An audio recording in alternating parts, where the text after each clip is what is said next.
Selamat datang kembali di materi atau mata kuliah online IT for HRM atau IT for MSDM, Manajemen Sumber Daya Manusia.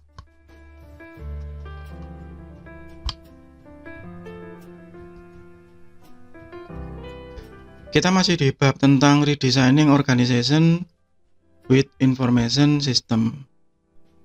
Di bagian kelima, bagi yang belum melihat video bagian pertama sampai dengan bagian keempat, silahkan cek di playlist. Di bagian pertama kita membahas tentang perubahan dan fase dalam penerapan sistem informasi di sebuah organisasi, bahwa yang paling penting di situ adalah perubahan di sisi manusia. Ada 3 fase, yaitu preparation, definition, dan implementation. Di bagian kedua, kita membahas tentang 2 tahapan yang pertama, yaitu preparation dan definition. Kemudian di bagian ketiga, saya membahas tentang rencana perubahan itu. Ada 4 jenis, yaitu Information System Plan, Enterprise Analysis, penggunaan Critical Success Factor, dan Workflow Management. Di bagian keempat,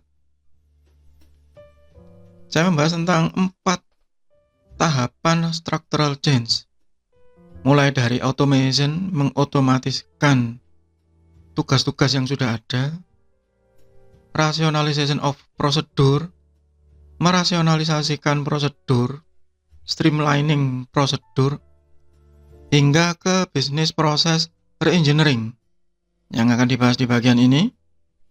Dan tahapan terakhirnya yaitu paradigma shift. Sehingga kalau kita rangkum secara cepat, mulai dari yang bagian pertama hingga bagian ini, mulai dari perubahan organisasi, kemudian tahapan pertamanya yang paling penting yang saya bahas di bagian berikutnya, mulai dari definition, preparation, di dalamnya ada tahapan identifikasi, kemudian penggunaan critical success factor, dan yang terakhir paradigma shift. Di saat semua orang sudah mulai sadar bahwa IT yang digunakan itu adalah backbone atau tulang punggung dari operasional perusahaan.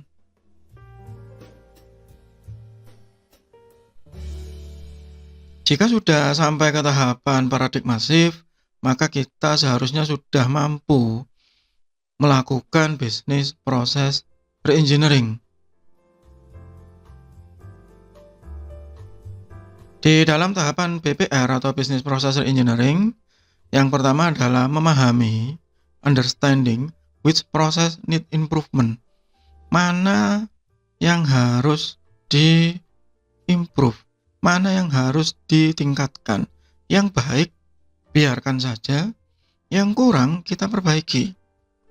Tahapan yang salah biasanya dari proses BPR ini adalah mencari kambing hitam. Sama seperti waktu proses audit. Bukan mencari kambing hitam, tapi mencari improvement.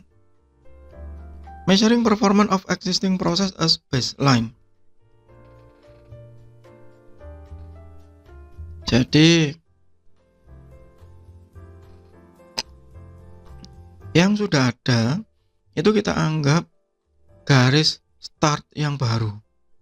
Kemudian kita menentukan garis finish yang baru. Jadi ada baseline-nya. Allowing IT to influence process design from start. Nah, di tahapan BPR ini memang rekan-rekan yang ada di IT, khususnya sistem analis, itu berperan besar. Karena mereka yang harus nanti mengusulkan mana yang harus bisa diimprovisasi, mana yang tidak, mana yang bisa dilakukan, mana yang tidak. Tapi ingat, ini tetap butuh komitmen dari pihak manajemen.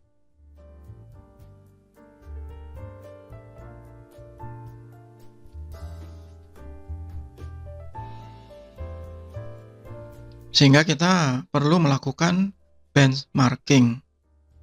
Setting strict standard for product, service, or activities and measuring organizational performance against those standard. Maksudnya, those standard ini adalah standar yang sudah ada. Baru kita menentukan standar yang baru nantinya. Sebagai contoh misalnya, kalau sebelum ada sistem informasi, waktu kita melayani penjualan, maka kita hanya sanggup melayani 100 customer dalam sehari, misalkan. Kemudian, nanti setelah ada sistem informasi, berapa kira-kira customer yang bisa dilayani dalam satu hari? Misalkan kita mentargetkan 200 atau 2 kali lipat dari layanan sebelumnya, maka itu adalah strict standard pertamanya. Maka nanti jika setelah ada sistem informasi, minimal kita harus memenuhi baseline atau memenuhi 100 layanan customer tadi. Kalau sampai kurang, maka ada yang salah nih di business process engineering-nya. Harus berpikir ulang, harus menganalisis ulang. Sehingga nanti akan muncul pernyataan, penting nggak sih ini untuk dilakukan improvement? Kalau misalnya tadi, begini Pak, kalau sebelum ada sistem informasi, maka customer yang bisa dilayani ada 100. Setelah ada sistem informasi bagaimana Mas? Ya tetap 100 Pak, loh lah yang ngapain terus?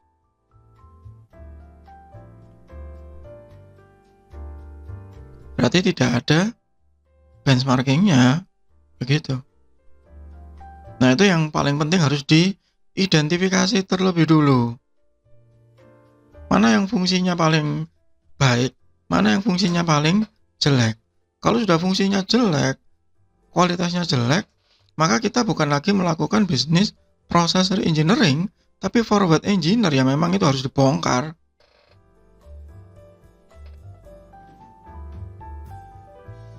Tapi di sebelah kanannya, jika memang secara kualitas ini sebenarnya sudah bagus, tapi fungsinya yang kurang, ya itu kita melakukan re-engineering. Di bagian kiri atas, jika fungsinya sudah baik, kualitasnya yang jelek, maka kita harus melakukan restrukturisasi. Kita melakukan re-engineering tetapi reverse engineer, mencari sumber masalahnya. Bisa jadi kita tidak perlu membongkar sistem itu, tapi mungkin dari sisi manusianya kita melakukan restrukturisasi. Mungkin orang-orang yang di situ bukan orang yang tepat.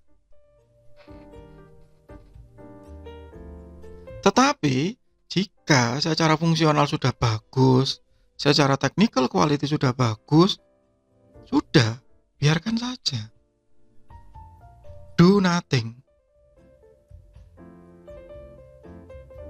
Ya, jadi itu business process engineering. Paradigma yang salah biasanya menyatakan bahwa semua proses bisnis harus di re-engineering. Tidak semuanya. Jadi kalau memang sudah bagus, ya sudah, biarin aja. Kita pertahankan. Sehingga nanti ada 2 jenis di business process engineering, ada revolusioner atau evolusioner. Kalau revolusioner memang kita melihat bahwa ini bisnis proses di tempat ini memang sudah sangat buruk.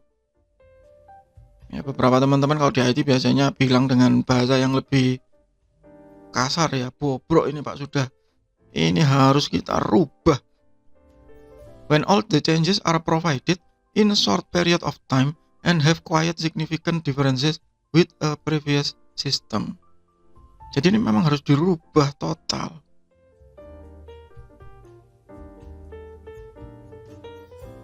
Atau secara evolusioner.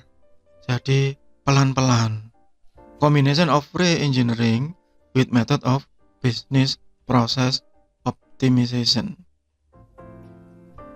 Jadi sekali lagi rangkuman sederhananya bahwa business process engineering itu harus memiliki baseline yang kuat, titik start yang jelas, diukur yang jelas, berapa nanti yang akan terjadi jika kita lakukan BPR ini. Lakukan benchmarking. Kemudian lihat kuadrannya. Kalau memang sudah bobrok, jelek, ya revolusioner, forward engineer sudah. Tapi kalau memang secara teknikal masih dianggap bagus, itu yang kita lakukan BPR, re-engineering. Tapi kalau memang secara fungsi sudah bagus, kualitasnya yang jelek, ya mungkin kita harus lebih ke sisi manusia, lakukan restrukturisasi. Tempatkan orang di tempat yang tepat. The right man in the right place. Tapi jika memang secara fungsional itu sudah bagus, secara kualitas juga sudah kuat, sudah bagus, nah terus ngapain? Ya sudah, biarkan saja. Sekali lagi, bisnis proses engineering ini bukan mencari kambing hitam, tapi memperbaiki yang sudah ada. Itu untuk sementara di bagian kelima ini. Kita akan lanjutkan di bagian berikutnya. Kita akan lanjutkan di diagram tentang bisnis proses re-engineering. Semoga bermanfaat. Tetap sehat, tetap semangat. Terima kasih.